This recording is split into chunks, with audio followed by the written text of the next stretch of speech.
Hello and welcome to a very special Cygnus Destroyer review. As of tomorrow, I'll have been making YouTube videos for 3 years now. It's hard to believe that it's been that long. I guess that old saying about time flying must be true because I've never had more fun since starting on YouTube. 3 years and nearly 10,000 subscribers. That's really cool, so to celebrate the occasion, I've decided to return to my roots. The channel began with a video on Bucky O'Hare for the NES, so let's go full circle to talk about Bucky O'Hare, the arcade game.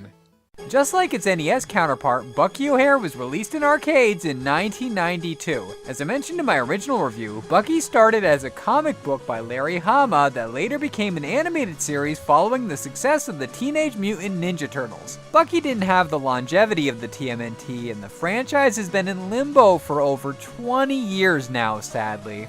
Fortunately, it was deemed viable enough for Konami to produce 2 marvelous games. The console version is my favorite entry in the library of my favorite system, and I consider it to be a flawless platformer. It had a phenomenal soundtrack, exquisite sprite and level designs, and was extremely faithful to the source material. The arcade cabinet, on the other hand, was a radically different beast, but not in a bad way. Far from it. I mean, just look at this intro!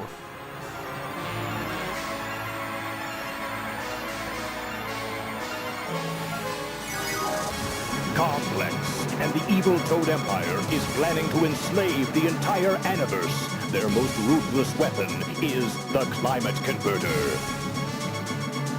The fate of the Aniverse is in the hands of Bucky O'Hare, brave captain of the Righteous Indignation, and his fearless crew, Mysterious Jenny the Aldebaran Cat, four-armed ex-space pirate Deadeye Duck, android first-class Blinky, Boozer the Berserker Baboon, and Earth Boy genius Willie DeWitt.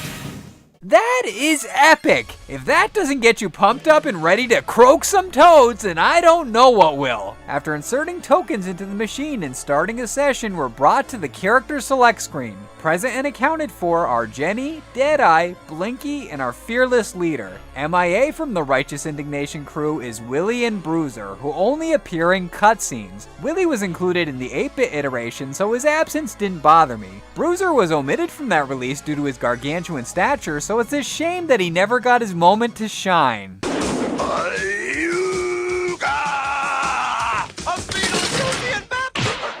Unlike most multiple player cabinets of the era, the characters aren't assigned to a specific slot, meaning that they can be selected at will in the intro and continue screens, which I appreciated. Choosing a crew member brings on another cutscene. Invasion of the planet Warren, Bucky's home planet.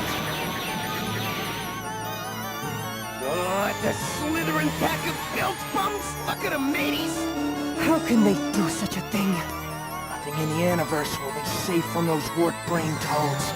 Attention all hands, battle stations. Let's croak some toadies! These are amazing and do a great job of setting the mood, but the fact that the dialogue is performed by the actual cast of the show makes them twice as incredible. Needless to say, my nostalgia button was hit, and it was hit hard. Croak some toadies! The cinematic warned that the captain's home planet, Warren, was in danger, so that's the initial stop in our quest. From first glance, I knew that this was right up my alley. It mixes brawler and shooter elements to create a wonderful hybrid that has rarely been seen. The majority of the adventure takes the form of a belt-scrolling beat-em-up, but it deviates from the norm by tossing in vehicle and jetpack segments which help to break up any possible monotony. The controls are simple and fairly standard for a beat-em-up. There's an attack button, a jump button, and a button for the special moves which are unique to each character. The main attack is a laser blast from their respective weapons, which can be improved via the POW icons that occasionally appear around each location. The blaster button can also produce a traditional punch, but only when up close and personal with the enemy.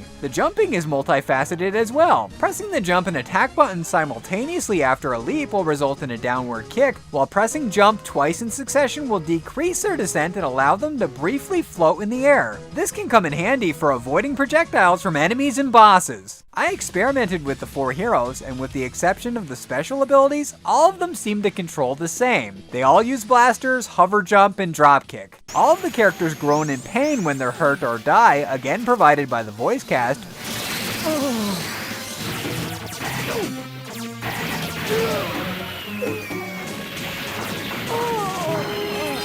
but Blinky's is the worst. The sound he makes when his system shut down just kills me inside.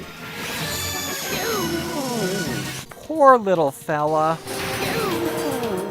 Anyway, in regards to the general presentation, if it wasn't obvious before, it's astounding. The graphics are gorgeous and totally capture the essence of Hama's art style. The music may not be as memorable as its NES sibling, but it sets the tone for what lies ahead perfectly. The journey of O'Hare and his mates is comprised of 8 sections. Along the way, they'll rescue defenseless civilians and encounter familiar faces from the cartoons such as Toadborg, Alligator, and the Air Marshal. Once the bosses are defeated, additional cutscenes will play that unfold the plot. What did you do to my people, Alligator? That's a laugh. Captain Bucko's fixing to fry your scales, Negator. Better talk. Ow! The little furballs were taken to the planet Punk! The gist of the story is that Complex and the Air Marshal are trying to conquer the universe by means of the dreaded climate converter, which drains the life force from the planets. It's up to Bucky and his group to reclaim the life force and put an end to their evil ways. As they progress into new environments and deal with the Toad Menace, they move one step closer to the ultimate showdown. I'm going to briefly address that now, so I'll put the spoiler warning on. Click the poster to skip past them, otherwise we're heading into the finale.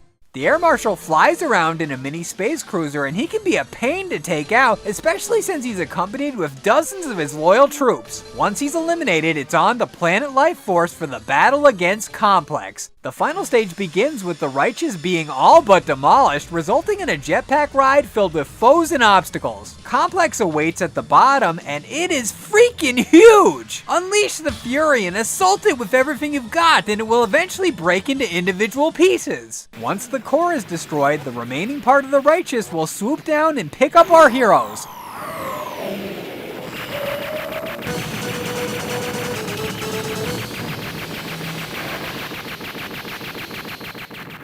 They escape safely and peace is restored.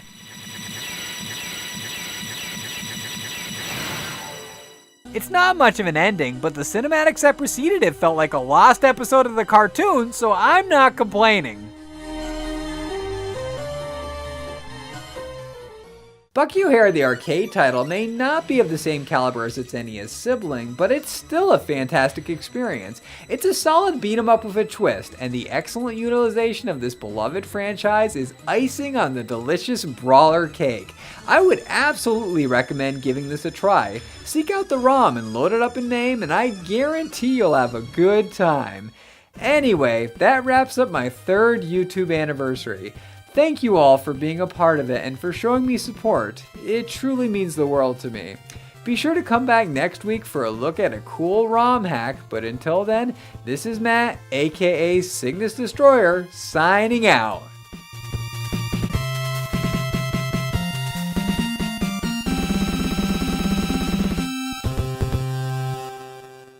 Thanks for watching, everyone. Like I said before, come back next week for a ROM hack video, but until then, you can check out these videos on the screen right now. On the upper left-hand corner, that is last week's LJN Defender on Back to the Future. I went back to the Future because that was the episode that kicked off the series, so I basically redid that because it's one of my least favorites, so I'm not a big fan of the style of that. Not that it's a bad video, but it's just, I've grown so much since then, I just wanted to, and I don't feel that I fully did the game justice in that video, so that's why I wanted to redo it and do that in this one. So, and I think I did. So I think you'll like it, so check that out. Now in the upper right hand corner, that is the original Bucky O'Hare review. Yes, the one that kicked off the channel back in 2012. You can see it. You can see how far I've grown since then. I was actually watching a little bit of it as I was getting ready to do this, and I was like, you know, it's not a bad video. It's pretty good. I mean, all things considered, it's pretty good. You know, I'm fond of it. You know, I don't consider it bad. I don't really consider any of my videos bad. So yeah, I liked it. You know, it's a good kickoff to my YouTubing, my days on YouTube. So yeah, check it out. I think you'll like it. Now on the bottom left hand corner, speaking of Bucky O'Hare, that is my top 10 list of NES platformers. Just saying that Bucky O'Hare might or might not make an appearance on there. That's why I'm linking it, so check that out.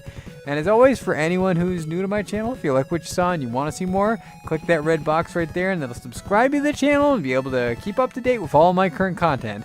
So come back next week for that ROMAC video, but until then, I will talk to you guys later. Bye-bye!